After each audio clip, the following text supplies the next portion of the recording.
আজ 22শে শ্রাবণ, বিশ্বকবি রবীন্দ্রনাথ ঠাকুরের প্রয়াণ দিবস। বাংলা ১৩৪৮ সনের এই দিনে কলকাতার জোড়াসাঁকোতে বর্ষণ সিক্ত শ্রাবণে তিনি পরলোক গমন করেন।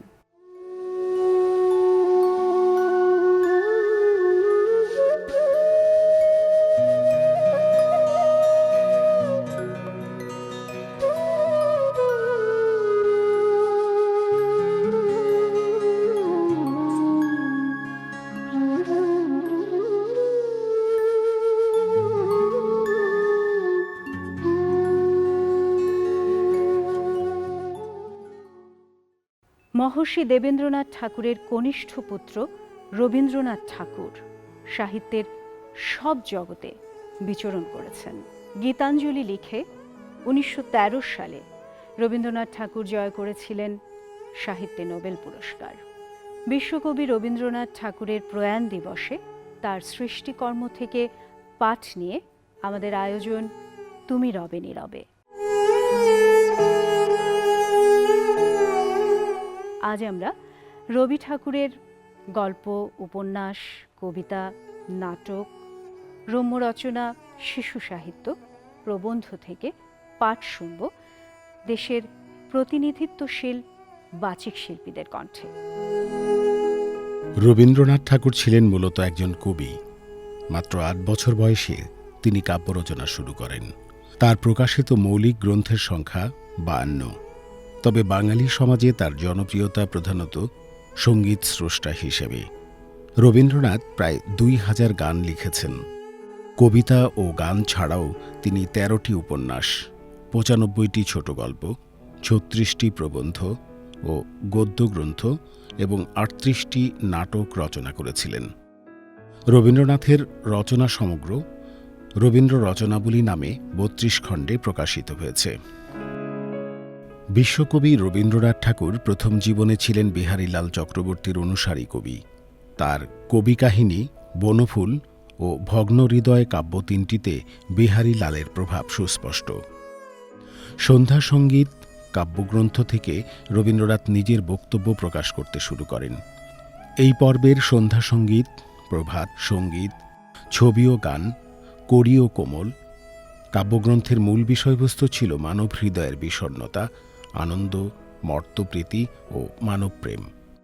তবে প্রাচীন সাহিত্যের দুরূহতার পরিবর্তে তিনি এক সহজ ও সরস কাব্য রচনার আঙ্গিক গ্রহণ করেছিলেন। তার পরিচয় আমরা পাই পরিচয় কবিতায়। একদিন তরিখানা থেমেছিল এই ঘাটে লেগে, বসন্তের নতুন হাওয়ার বেগে। তোমরা শুধায়েছিলে মোরে ডাকি, পরিচয় কোনো আছে নাকি? যাবে কোনখানে? আমি শুধু বলেছি, কে জানে। নদীতে লাগিল দোলা, বাঁধনে পড়িল টান। একা বসে গাহিলাম যৌবনের বেদনার গান। সেই গান শুনি কুসুমিত তরুতলে তরুণ তরুণী তুলিল অশোক। মোর হাতে দিয়ে তারা কহিল, এ আমাদেরই লোক। আর কিছু নয়, সে মোর প্রথম পরিচয়। তারপরে জোয়ারের বেলা সাঙ্গ হলো, সাঙ্গ হলো তরঙ্গের খেলা। কোকিলের ক্লান্ত গানে বিস্তৃত দিনের কথা অকস্মাৎ যেন মনে আনি। কনক চাঁপার দল পড়ে ঝুরে, ভেসে যায় দূরে। ফাল্গুনের উৎসব রাত্রির নিমন্ত্রণ লিখন পাঁতির ছিন্ন অংশ তারা অর্থহারা। ভাটার গভীর টানে তরিখানা ভেসে যায় সমুদ্রের পানে।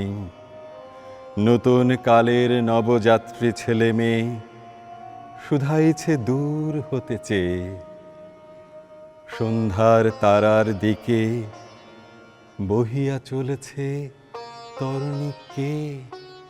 সেতারেতে বাঁধিলাম তার, গাহিলাম আর বার, মোর নাম এই বলে খ্যাত হোক, আমি তোমাদেরই লোক, আর কিছু নয়, এই হোক শেষ পরিচয়। রবীন্দ্রনাথ ছিলেন বাংলা সাহিত্যের প্রথম সার্থক ছোট গল্পকার। মূলত হিতবাদী, সাধনা, ভারতী, সবুজপত্র প্রভৃতি মাসিক পত্রিকাগুলোর চাহিদা মেটাতে তিনি তার ছোট গল্পগুলি রচনা করেছিলেন। তার উল্লেখযোগ্য কয়েকটি গল্প হল কঙ্কাল, ক্ষুধিত পাষাণ, স্ত্রীর পত্র, নষ্টনীর, কাবুলিওয়ালা, হৈমন্তী, এক রাত্রি ও ছুটি উল্লেখযোগ্য। একদিন ফটিক তাহার স্কুলের বই হারাইয়া ফেলিল। একে তো সহজেই পড়া তৈরি হয় না, তাহার পর বই হারাইয়া একেবারে নাচার হইয়া পড়িল। মাস্টার প্রতিদিন তাহাকে অত্যন্ত মারধর অপমান করিতে আরম্ভ করিলেন। স্কুলে তাহার এমন অবস্থা হইল যে তাহার মামাতো ভাইরা তাহার সহিত সম্বন্ধ স্বীকার করিতে লজ্জাবোধ করিত। অসহ্য বোধ হওয়াতে একদিন ফটিক তাহার মামির কাছে নিতান্ত অপরাধীর মতো গিয়া কহিল, বই হারিয়ে ফেলেছি। মামি অধরের দুই প্রান্তে বিরক্তির রেখা অঙ্কিত করিয়া বলিলেন, বেশ করেছ, আমি তোমাকে মাসের মধ্যে 5 বার করে বই কিনে দিতে পারিনি। ফটিক আর কিছু না বলিয়া চলিয়া আসিল। সে যে পরের পয়সা নষ্ট করিতেছে এই মনে করিয়া তাহার মায়ের উপর অত্যন্ত অভিমান উপস্থিত হইল। নিজের হীনতা এবং দৈন্য তাহাকে মাটির সহিত মিশাইয়া ফেলিল। স্কুল হইতে ফিরিয়া সেই রাত্রে তাহার মাথা ব্যথা করিতে লাগিল এবং গা শিরশির করিয়া আসিল। বুঝিতে পারিল তাহার জ্বর আসিতেছে। বুঝিতে পারিল ব্যামো বাঁধাইলে তাহার মামির প্রতি অত্যন্ত অনর্থক উপদ্রব করা হইবে। মামি এই ব্যামোটাকে যে কিরূপ একটা অকারণ অনাবশ্যক জ্বালাতনের স্বরূপে দেখিবে তাহা সে স্পষ্ট উপলব্ধি করিতে পারিল। রোগের সময় এই অকর্মণ্য অদ্ভুত নির্বোধ বালক পৃথিবীতে নিজের মা ছাড়া আর কাহারও কাছে সেবা পাইতে পারে এমন প্রত্যাশা করিতে তাহার লজ্জা বোধ হইতে লাগিল।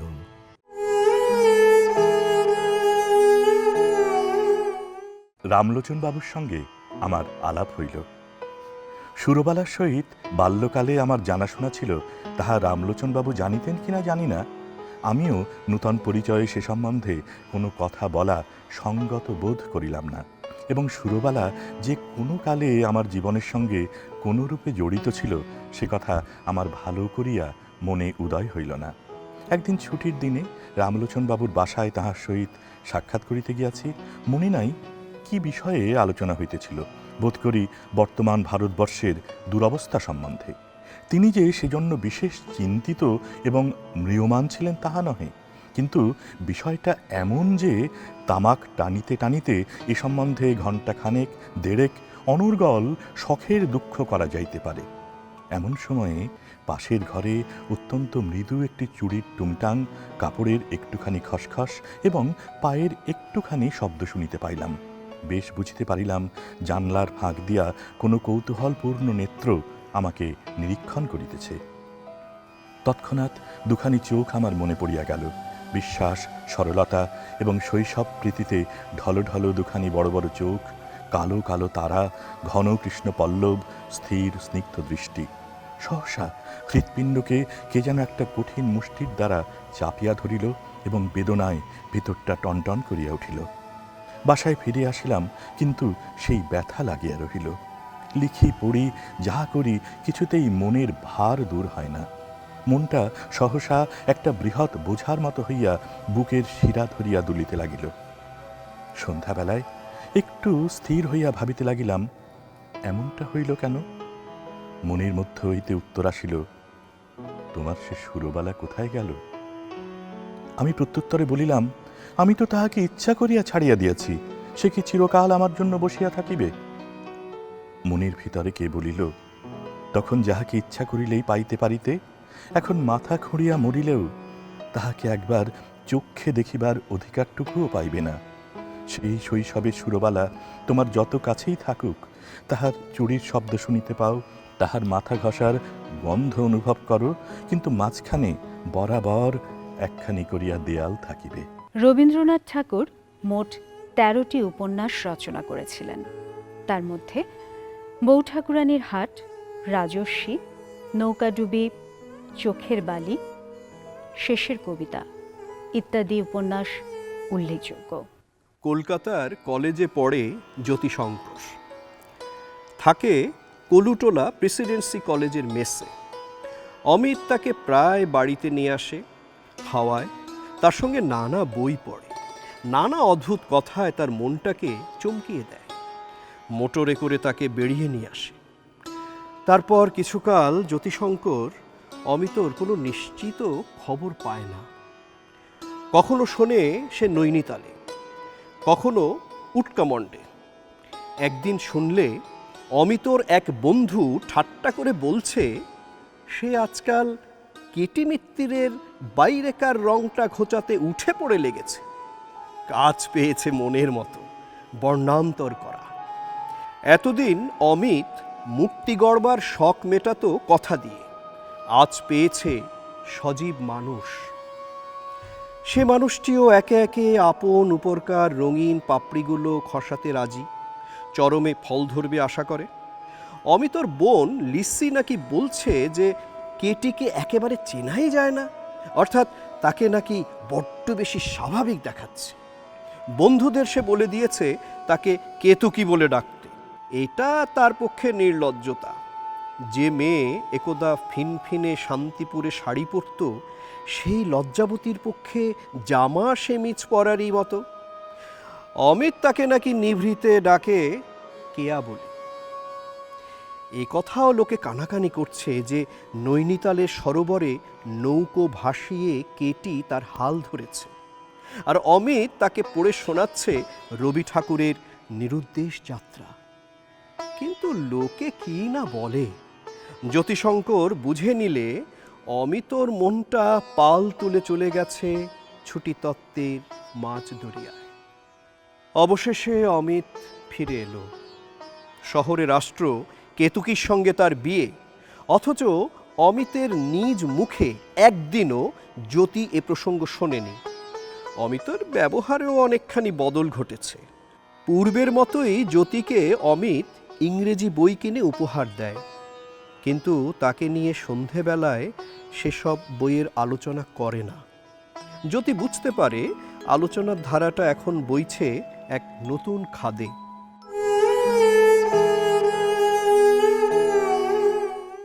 বিনোদিনীর মাতা হরিমতী মোহনজের মাতা রাজলক্ষ্মীর কাছে আসিয়া ধন্না দিয়া পড়িল। দুজনেই একই গ্রামের মেয়ে, বাল্যকালে একত্রে খেলা করিয়াছেন। রাজলক্ষ্মী মহেন্দ্রকে ধরিয়া পড়িলেন। বাবা মহিন, গরিবের মেয়েটিকে উদ্ধার করিতে হইবে। শুনিয়াছি মেয়েটি বড় সুন্দরী, আবার মেমের কাছে পড়াশোনাও করিয়াছে। তোদের আজকালকার পছন্দের সঙ্গে মিলিবে। মহেন্দ্র কহিল, মা, আজকালকার ছেলে তো আমি ছাড়া আরও ঢের আছে। রাজলক্ষ্মী বলিল, মহিন, ওই তোর দোষ, তোর কাছে বিয়ের কথাটা পারিবার জো নাই। মহেন্দ্র বলিল, মা, ও কথাটা বাদ দিয়াও সংসারে কথার অভাব হয় না, অতএব ওটা মারাত্মক দোষ নয়। মহেন্দ্র শৈশবেই পিতৃহীন। মা সম্বন্ধে তাহার ব্যবহার সাধারণ লোকের মতো ছিল না। বয়স প্রায় 22 হইল। MA পাশ করিয়া ডাক্তারি পড়িতে আরম্ভ করিয়াছে। তবু মাকে লইয়া তাহার প্রতিদিন মান অভিমান আদর আবদারের অন্ত ছিল না। ক্যাঙারু শাবকের মতো মাতৃগর্ভ হইতে ভূমিষ্ঠ হইয়াও মাতার বহির্গর্ভের থলিটির মধ্যে আবৃত্ত থাকাই তাহার অভ্যাস হইয়া গিয়াছিল। মার সাহায্য ব্যতীত তাহার আহার বিহার আরাম বিরাম কিছুই সম্পন্ন হইবার জো ছিল না। এবারে মা যখন বিনোদিনীর জন্য তাহাকে অত্যন্ত ধরিয়া পড়িলেন, তখন মহেন্দ্র বলিল, আচ্ছা, কন্যাটি একবার দেখিয়া আসি। দেখিতে যাইবার দিন বলিল, দেখি আর কি হইবে, তোমাকে খুশি করিবার জন্য বিবাহ করিতেছি, ভালো মন্দ বিচার করা মিথ্যা। কথাটার মধ্যে একটু রাগের উত্তাপ ছিল, কিন্তু মা ভাবিলেন শুভ দৃষ্টির সময় তাহার পছন্দের সহিত যখন পুত্রের পছন্দের নিশ্চয়ই মিল হইবে, তখন মহেন্দ্রের করি সুর কোমল হইয়া পড়িবে। রাজলক্ষ্মী নিশ্চিন্ত চিত্তে বিবাহের দিন স্থির করিলেন। দিন যত নিকটে আসিতে লাগিল, মহেন্দ্রের মন ততই উৎকণ্ঠিত হইয়া উঠিল। অবশেষে 2-4 দিন আগে সে বলিয়া বসিল, না মা, আমি কিছুতেই পারিব না। বাল্যকাল হইতে মহেন্দ্র দেবতা ও মানবের কাছে সর্বপ্রকার প্রশ্রয় পাইয়াছে। এজন্য তাহার ইচ্ছার বেগ উচ্ছৃঙ্খল, পরের ইচ্ছার চাপ সে সহিতে পারে না। তাহাকে নিজের প্রতিজ্ঞা ও পরের অনুরোধ একান্ত বাধ্য করিয়া তুলিয়াছে বলিয়াই বিবাহ প্রস্তাবের প্রতি তাহার অকারণ বিতৃষ্ণা অত্যন্ত বাড়িয়া উঠিল এবং আসন্নকালে সে একেবারেই বিমুখ হইয়া বসিল। রবীন্দ্রনাথ ঠাকুর বাংলা ও ইংরেজি ভাষায় অসংখ্য প্রবন্ধ রচনা করেছেন। এই সমস্ত প্রবন্ধে তিনি রাষ্ট্র, ধর্ম, ভাষা, সাহিত্য, সঙ্গীত, মানবাধিকার ইত্যাদি বিভিন্ন বিষয়ে তার মতামত প্রকাশ করেছেন। মহাসমুদ্রের 100 বৎসরের কল্লোল কেহ যদি এমন করিয়া বাঁধিয়া রাখিতে পারি যে সে ঘুমাইয়া পড়া শিশুটির মতো চুপ করিয়া থাকিত, তবে সেই নীরব মহাশব্দের সহিত এই লাইব্রেরির তুলনা হইত। এখানে ভাষা চুপ করিয়া আছে, প্রবাহ স্থির হইয়া আছে, মানবাত্মার অমর আলোকে কালো অক্ষরের শৃঙ্খলে কাগজের কারাগারে বাঁধা পড়িয়াছে। ইহারা সহসা যদি বিদ্রোহী হইয়া ওঠে, নিস্তব্ধতা ভাঙিয়া ফেলে, অক্ষরের বেড়া দগ্ধ করিয়া একেবারে বাহির হইয়া আসে, হিমালয়ের মাথার উপরে কঠিন বরফের মধ্যে যেমন কত কত বন্যা বাঁধা আছে, তেমনি এই লাইব্রেরির মধ্যে মানব হৃদয়ের বন্যাকে বাঁধিয়া রাখিয়াছে। বিদ্যুৎকে মানুষ লোহার তার দিয়া বাঁধিয়াছে, কিন্তু কে জানিত মানুষ শব্দকে নিঃশব্দের মধ্যে বাঁধিতে পারিবে? কে জানিত সঙ্গীতকে, হৃদয়ের আশাকে, জাগ্রত আত্মার আনন্দধ্বনিকে, আকাশের দৈব বাণীকে সে কাগজে মুড়িয়া রাখিবে? কে জানিত মানুষ অতীতকে বর্তমানে বন্দী করিবে? অতল স্পর্শ কাল সমুদ্রের ওপর কেবল এক একখানি বই দিয়া সাঁকো বাঁধিয়া দিবে? লাইব্রেরির মধ্যে আমরা সহস্র পথের চৌমাথার ওপর দাঁড়াইয়া আছি। কোনো পথ অনন্ত সমুদ্রে গিয়াছে, কোনো পথ অনন্ত শিখরে উঠিয়াছে, কোনো পথ মানব হৃদয়ের অতল স্পর্শে নামিয়াছে। যে যেদিকে ধাবমান হও, কোথাও বাধা পাইবে না। মানুষ আপনার পরিত্রাণকে এতটুকু জায়গার মধ্যে বাঁধাইয়া রাখিয়াছে। শঙ্খের মধ্যে যেমন সমুদ্রের শব্দ শোনা যায়, তেমনি এই লাইব্রেরির মধ্যে কি হৃদয়ের উত্থান পতনের শব্দ শুনিতেছ? এখানে জীবিত ও মৃত ব্যক্তির হৃদয় পাশাপাশি এক পাড়ায় বসবাস করিতেছে। বাদ ও প্রতিবাদ এখানে 2 ভাইয়ের মতো একসঙ্গে থাকে। সংশয় ও বিশ্বাস, সন্ধান ও আবিষ্কার এখানে দেহে দেহে লগ্ন হইয়া বাস করে। এখানে দীর্ঘপ্রাণ স্বল্পপ্রাণ পরম ধৈর্য ও শান্তির সহিত জীবনযাত্রা নির্বাহ করিতেছে। কেহ কাহাকেও উপেক্ষা করিতেছে না। কত নদী সমুদ্র পর্বত উল্লঙ্ঘন করিয়া মানবের কণ্ঠ এখানে আসিয়া পৌঁছিয়াছে। কত শত বৎসরের প্রান্ত হইতে এই শহর আসিতেছে। এসো, এখানে এসো। এখানে আলোকের জন্মসঙ্গীত গান হইতেছে। অমৃতলোক প্রথম আবিষ্কার করিয়া যে মহাপুরুষ যে কোনো দিন আপনার চারিদিকে মানুষকে ডাক দিয়া বলিয়াছিলেন, তোমরা সকলে অমৃতের পুত্র, তোমরা দিব্যধামে বাস করিতেছ, সেই মহাপুরুষদের কণ্ঠই সহস্র ভাষায় সহস্র বৎসরের মধ্য দিয়া এই লাইব্রেরির মধ্যে প্রতিধ্বনিত হইতেছে।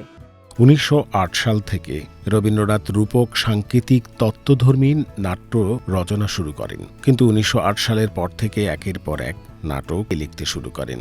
এই নাটকগুলি হল রাজা, ডাকঘর, অচলায়তন, ফাল্গুনী, মুক্তধারা, তাসের দেশ, রক্তকরবী উল্লেখযোগ্য। এই শতাব্দীর শ্রেষ্ঠ বাংলা নাটকগুলোর মধ্যে রক্তকরবী অন্যতম। ওগো, রঞ্জনকে এরা কোথায় রেখেছে তোমরা কি জানো? তোমরা নিশ্চয়ই জানো, আমাকে বলতেই হবে। ওগো ওগো, একটু থামো, বলে যাও রঞ্জন কোথায়? কি বললে? লগ্ন হয়ে এসেছে? ধ্বজা পূজায় রাজাকে বেরোতেই হবে। আচ্ছা, তাকেই জিজ্ঞাসা করি তাহলে। ওই জানালায় ঘা দি। সময় হয়েছে, দরজা খোলো। আবার এসেছো অসময়ে? এখনই যাও, যাও তুমি। অপেক্ষা করবার সময় নেই, শুনতেই হবে আমার কথা। যা বলবার আছে বাইরে থেকে বলে চলে যাও। বাইরে থেকে কথার সুর তোমার কানে পৌঁছয় না। আজ ধ্বজা পূজা, আমার মন বিক্ষিপ্ত করো না, পূজার ব্যাঘাত হবে। যাও যাও, এখনই যাও। আমার ভয় ঘুচে গেছে, অমন করে তাড়াতে পারবে না। মরি সেও ভালো, দরজা না খুলিয়ে নড়ব না। রঞ্জনকে চাও বুঝি? সর্দারকে বলে দিয়েছি, এখনই তাকে এনে দেবে। পুজোয় যাবার সময় দরজায় দাঁড়িয়ে থেকো না, বিপদ ঘটবে। দেবতার সময়ের অভাব নেই। পুজোর জন্যে যুগ যুগান্তর অপেক্ষা করতে পারেন। মানুষের দুঃখ মানুষের নাগাল চায় যে, তার সময় অল্প।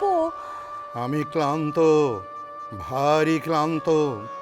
ধ্বজা পূজায় অবসাদ ঘুচিয়ে আসব, আমাকে দুর্বল করো না। এখন বাধা দিলে রথের চাকায় গুঁড়িয়ে যাবে। বুকের উপর দিয়ে চাকা চলে যাক, নড়ব না। নন্দিনী, আমার কাছ থেকে তুমি প্রশ্রয় পেয়েছো, তাই ভয় করো না। আজ ভয় করতেই হবে। আমি চাই সবাইকে যেমন ভয় দেখিয়ে বেড়াও, আমাকেও তেমনি ভয় দেখাবে। তোমার প্রশ্রয়কে ঘৃণা করি। ঘৃণা করো? স্পর্ধা চূর্ণ করব। তোমাকে আমার পরিচয় দেবার সময় এসেছে। পরিচয়ের অপেক্ষাতেই আছি, খোলো দ্বার। ও কি? ওই কে পড়ে? রঞ্জনের মতো দেখছি যেন। কি বললে? রঞ্জন? কখনোই নয়।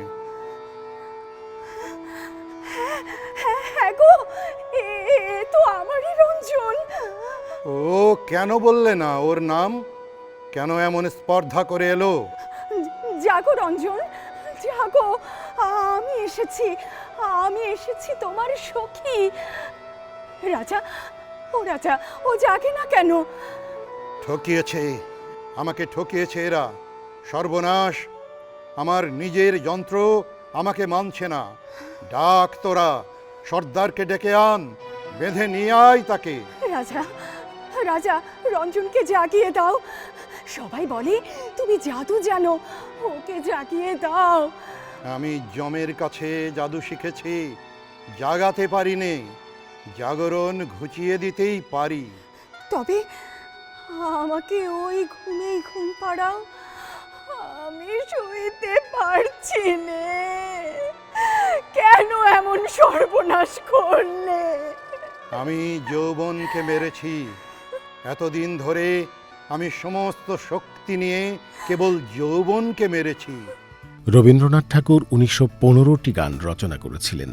ধ্রুপদী ভারতীয় সঙ্গীত, বাংলা লোকসঙ্গীত ও ইউরোপীয় সঙ্গীতের ধারা তিনটিতে আত্মস্থ করে তিনি একটি স্বকীয় সুরশৈলীর জন্ম দেন। তার রচিত সকল গান সংকলিত হয়েছে গীতবিতান গ্রন্থে। এই গ্রন্থের পূজা, প্রেম, প্রকৃতি, স্বদেশ, আনুষ্ঠানিক ও বিচিত্র পর্যায়ে মোট ১৫০০ গান সংকলিত হয়। তার মধ্যে অন্যতম একটি গান হচ্ছে দিনের শেষে ঘুমের দেশে। দিনের শেষে ঘুমের দেশে ঘুমটা পড়া ওই ছায়া, ভুলালো রে ভুলালো মোর প্রাণ। ও পারেতে সোনার কুলে আঁধার মূলে কোন মায়া, গেয়ে গেল কাজ ভাঙানো গান। নামিয়ে মুখ চুকিয়ে সুখ যাবার মুখে যায় যারা, ফেরার পথে ফিরেও নাহি চায়। তাদের পানে ভাঁটার টানে যাবরে আজ ঘর ছাড়া। সন্ধ্যা আসে, দিন যে চলে যায়। ওরে আয় আমায় নিয়ে যাবি কেড়ে দিন শেষের শেষ খেয়ায়। সাঁঝের বেলা ভাঁটার স্রোতে ওপার হতে একটানা একটি দুটি যায় যে তরি ভেসে।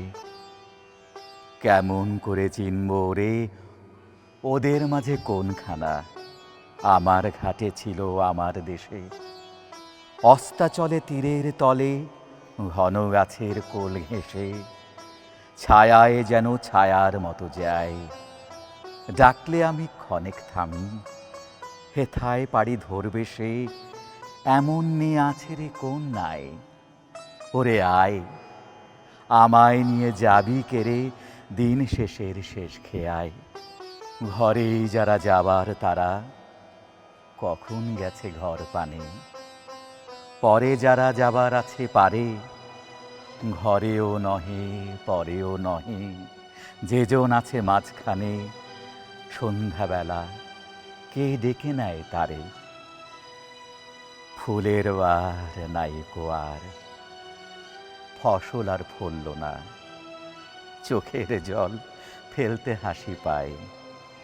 দিনের আলো যার ফুরালো, সাঁঝের আলো জ্বলল না, সেই বসেছে ঘাটের কিনারায়। ওরে আয় আমায় নিয়ে যাবি কেড়ে বেলা শেষের শেষ খেয়ে আয়।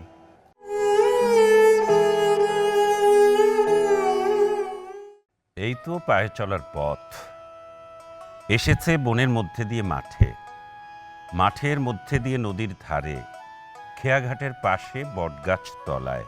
তারপরে ওপারের ভাঙা ঘাট থেকে বেঁকে চলে গেছে গ্রামের মধ্যে। তারপরে তিসির ক্ষেতের ধার দিয়ে, আমবাগানের ছায়া দিয়ে, পদ্ম দিঘির পাড় দিয়ে, রথতলার পাশ দিয়ে কোন গাঁয়ে গিয়ে পৌঁছেছে জানি না। এই পথে কত মানুষ, কেউ বা আমার পাশ দিয়ে চলে গেছে, কেউ বা সঙ্গ নিয়েছে, কাউকে বা দূর থেকে দেখা গেল, কারো বা ঘোমটা আছে কারো বা নেই, কেউ বা জল ভরতে চলেছে, কেউ বা জল নিয়ে ফিরে এলো। এখন দিন গিয়েছে, অন্ধকার হয়ে আসে। একদিন এই পথকে মনে হয়েছিল আমারই পথ, একান্তই আমার। এখন দেখছি কেবল একটিবার মাত্র এই পথ দিয়ে চলবার হুকুম নিয়ে এসেছি, আর নয়। নেবুতলা উজিয়ে সেই পুকুর পাড়, দ্বাদশ দেউলের ঘাট, নদীর চর, গোয়াল বাড়ি, ধানের গোলা পেরিয়ে সেই চেনা চাউনি, চেনা কথা, চেনা মুখের মহলে আর একটিবারও ফিরে গিয়ে বলা হবে না, এই যে এ পথ যে চলার পথ, ফেরার পথ নয়। আজ ধূসর সন্ধ্যায় একবার পেছন ফিরে তাকালুম, দেখলুম এই পথটি বহু বিস্মৃত পদচিহ্নের পদাবলী, ভৈরবীর সুরে বাঁধা।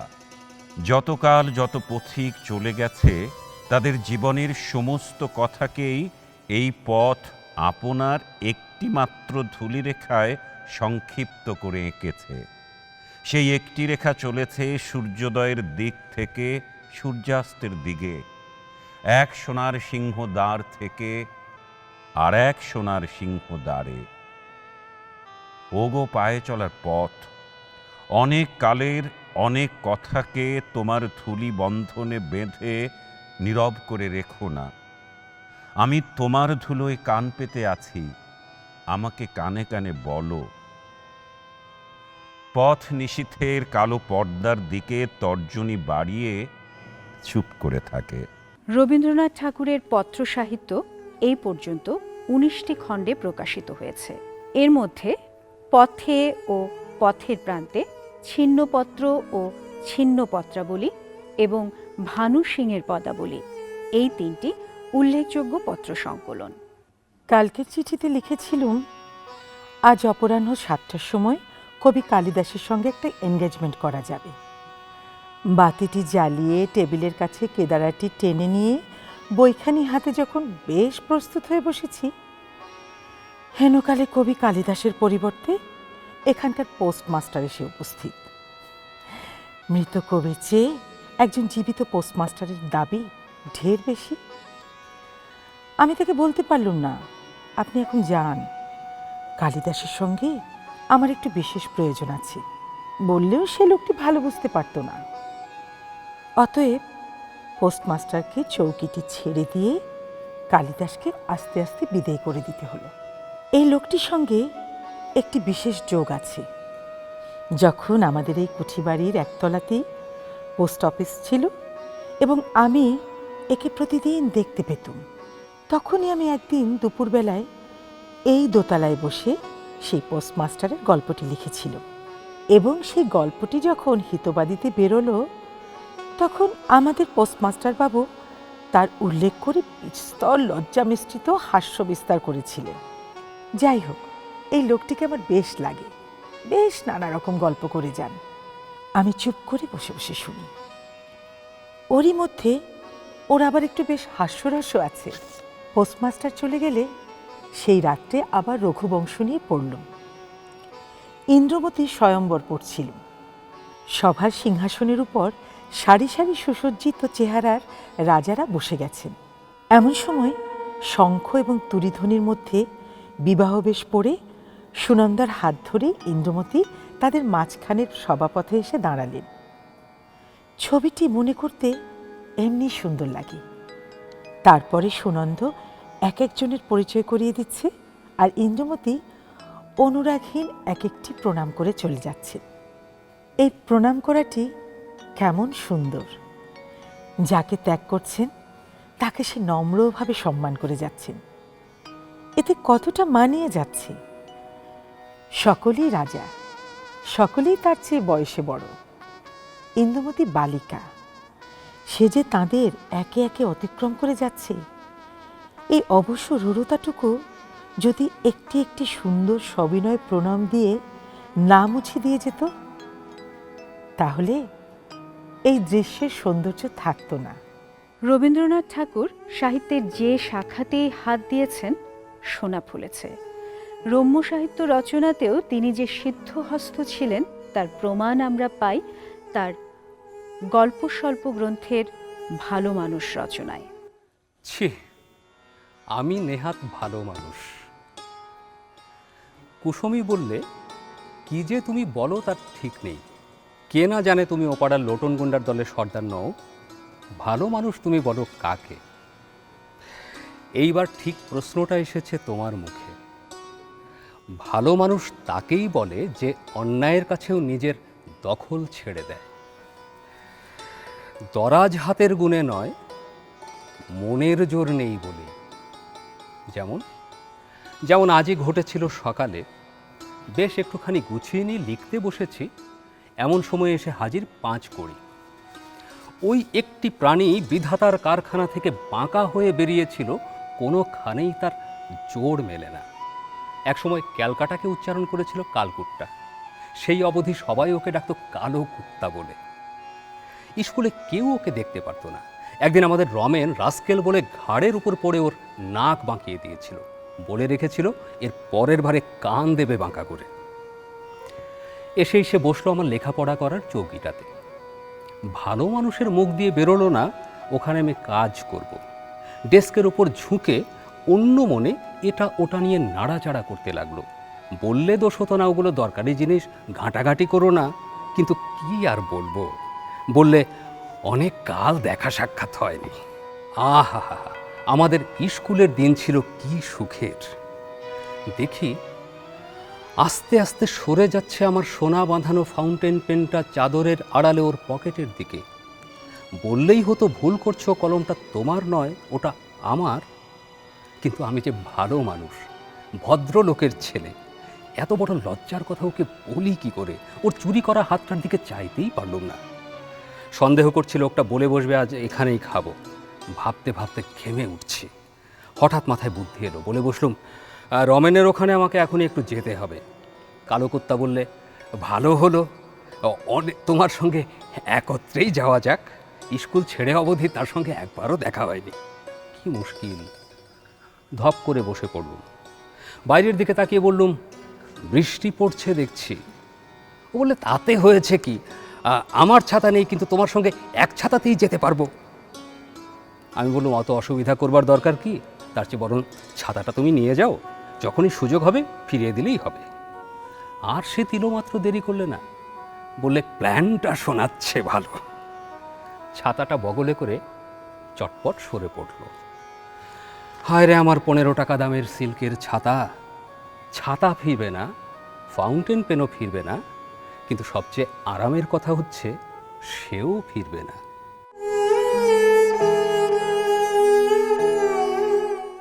আজ মহরমের ছুটি, সবাই ছুটি উপভোগ করতে বেরিয়েছে। অল্প কয়েক বছর আগে মহরমের ছুটি রক্তাক্ত হয়ে উঠত, আত্মপীড়নের তীব্রতায় মারা যেত কত লোক। বর্তমান রাজার আমলে ধীরে ধীরে তার তীব্রতা কমে আসছে। বনের ভিতর থেকে বেরিয়ে শহরে গেলেম, আজ দোকান বাজার বন্ধ, কিন্তু ছুটির দলের খুব ভিড়। পারস্যে এসে অবধি মানুষ কম দেখা আমাদের অভ্যাস, তাই রাস্তায় এত লোক আমাদের চোখে নতুন লাগলো। আরও নতুন লাগলো এই শহরটি। শহরের এমন চেহারা আর কোথাও দেখিনি।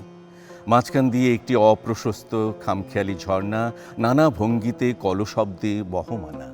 কোথাও বা উপর থেকে নিচে পড়ছে ঝরে, কোথাও বা তার সমতলী স্রোত রৌদ্রে ঝলমল করছে। ধারে ধারে পাথরের স্তূপ, মাঝে মাঝে ছোট ছোট সাঁকো, এপার থেকে ওপারে ঝর্ণার সঙ্গে পথের আঁকা বাঁকা মিল। মানুষের কাজের সঙ্গে প্রকৃতির গলাগলি, বাড়ির সামিল উন্মুক্ত প্রাঙ্গণগুলি। উপরের থাকে নিচের থাকে, এ কোণে ও কোণে, তারই নানা জায়গায় নানা দল বসে গেছে। বাঁকাচোরা রাস্তায় মোটর গাড়ি, ঘোড়ার গাড়ি, এমনকি মোটর বাস ভর্তি করে চলেছে সব ছুটি সম্ভোগের দল। গাড়ির ঘোড়াগুলি সুস্থি সুপুষ্ট। এই ছুটির পরবে মত্ততা কিছুই দেখলুম না। চারিদিকে শান্ত আরামের ছবি। এখানকার অরণ্য পর্বত ঝর্ণার সঙ্গে মিশে গেছে। গভর্নর কাল শহরের বাইরে বনের মধ্যে বিকেলে আমাদের চায়ে নিমন্ত্রণ করেছিলেন। বাঁধারে পাহাড়, ডাইনে ঘন অরণ্যের অন্ধকার ছায়ায় ঝর্ণা ঝরে পড়ছে। পাহাড়ি পথ বেয়ে বহু চেষ্টায় মোটর গেল। সেই বহু যুগের মেষপালকের ভেড়া চড়া বনের মধ্যে চা খেয়ে সন্ধ্যাবেলায় বাসায় ফিরে এলুম। রবীন্দ্রনাথ ঠাকুর আজীবন বেঁচে থাকবেন বাঙালির হৃদয়ে, তার সাহিত্য, তার জীবনাদর্শের মধ্য দিয়ে।